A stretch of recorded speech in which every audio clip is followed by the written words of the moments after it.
देश का बजट आ गया है। इस बजट में क्या खास है और क्या नुकसान होगा व्यापारियों को, इसी पर बातचीत करेंगे। छत्तीसगढ़ चैम्बर्स ऑफ कॉमर्स के अध्यक्ष अमर परवानी जी इस वक्त हमारे साथ हैं, उनसे बातचीत करेंगे।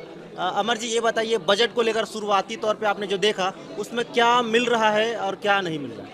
देखिए, काफ़ी संतुलित बजट है ये। जी। और इसमें जो सबसे महत्वपूर्ण है कि जो इंफ्रा में एक्सपेंस की बात हो रही है वो करीब 10 लाख करोड़ की बात हो रही है। उसके अलावा 50 नए एयरपोर्ट आ रहे हैं। आपके रेलवे में नई स्कीम में जो नया उसमें इंफ्रा डेवलप होगा उसमें 75,000 करोड़ रखा हुआ है।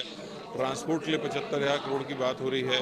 तो ये जो इंफ्रा में खर्चे होंगे, प्रधानमंत्री आवास में बजट बढ़ा है, तो इसमें ट्रेड और इंडस्ट्री को लाभ होगा। और फ्यूचर को देखते हुए जैसे ट्रेडिशनल एनर्जी के अलावा हाइड्रोजन, ग्रीन हाइड्रोजन के ऊपर भी काफ़ी फोकस हुआ है। इलेक्ट्रिक व्हीकल के ऊपर हुआ है। स्क्रैपिंग, इलेक्ट्रिक व्हीकल की स्क्रैपिंग के ऊपर बात हो रही है। तो इनकम टैक्स स्लैब में चेंज हुआ है। तो ये एक ओवरऑल मतलब उन्होंने सभी वर्ग को छूने की कोशिश की और काफ़ी संतुलित बजट है। सर, ये बताइए कि आपके मन में व्यक्तिगत तौर पे बजट पेश होने से पहले ऐसा कुछ होप रहा होगा कि इस पर बात हो जाए बजट में, इस बारे में बजट आ जाए, ऐसा कोई चीज़ जो छूट गया?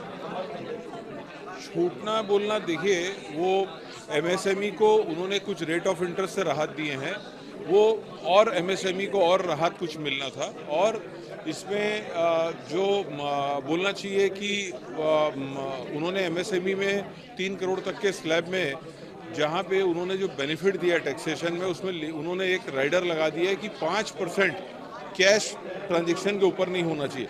नॉर्मली एमएसएमई छोटे व्यापारी होते हैं और उनका पूरा ट्रांजैक्शन खरीदी बिक्री कैश में होता है। वो संभव नहीं है कि 5% कैश के साथ वो लाभ मिल सके। उसमें उनको 5% जो कैश का था वो राइडर हटाने से एक्चुअल एमएसएमई को लाभ होता था। एक आखिरी सवाल आपसे, जितना बजट को देखने में हमें अच्छा लगता है उतना महसूस नहीं हो पाता है। देखिए, एक्चुअली अभी ये बजट अनाउंसमेंट हुआ है। अभी हम लोग भी इसमें बैठ के अध्ययन करेंगे। एक्चुअल अध्ययन होने के बाद समझ में आएगा कि क्या एक्चुअल मिला है, क्या नहीं मिला है। 1 घंटे के बजट भाषण में और पूरा उसको हम जितना अभी तक अंडरस्टैंड कर पाए हैं, हमारी टेक्निकल टीम भी इसमें काम कर रही है। ये शाम तक एक्चुअल निकल के आएगा क्या स्थिति बन रही है। तो चैम्बर ऑफ कॉमर्स के अध्यक्ष थे अमर परवानी, वो कह रहे हैं कि इस बार बजट में क्या खास है, क्या कुछ व्यापारियों को मिल रहा है, इस पर वो बता रहे थे।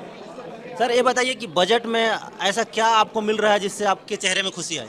देखिए, चेहरे में खुशी वैसी बात नहीं है, लेकिन एक बात की बहुत खुशी है कि छत्तीसगढ़ मॉडल को बहुत महत्व दिया गया है। हमारे यहाँ छत्तीसगढ़ में चल रहा है गोबर योजना, उसके लिए 10,000 करोड़ रुपया अगर केंद्र सरकार ला रही है तो ये छत्तीसगढ़ के लिए गर्व की बात है। इसके अलावा मिलेट्स पे जितना काम, मिलेट्स कैफे पे जितना काम अपना छत्तीसगढ़ सरकार कर रही है और केंद्र गवर्नमेंट उसको अपना रही है, तो ये छत्तीसगढ़ के लिए छत्तीसगढ़ की योजना को केंद्र ला रही है, बहुत बड़ी बात हो जाती है। उत्तम जी, ये बताइए कि बजट में क्या ऐसा है जिससे आपके चेहरे में मुस्कान आए?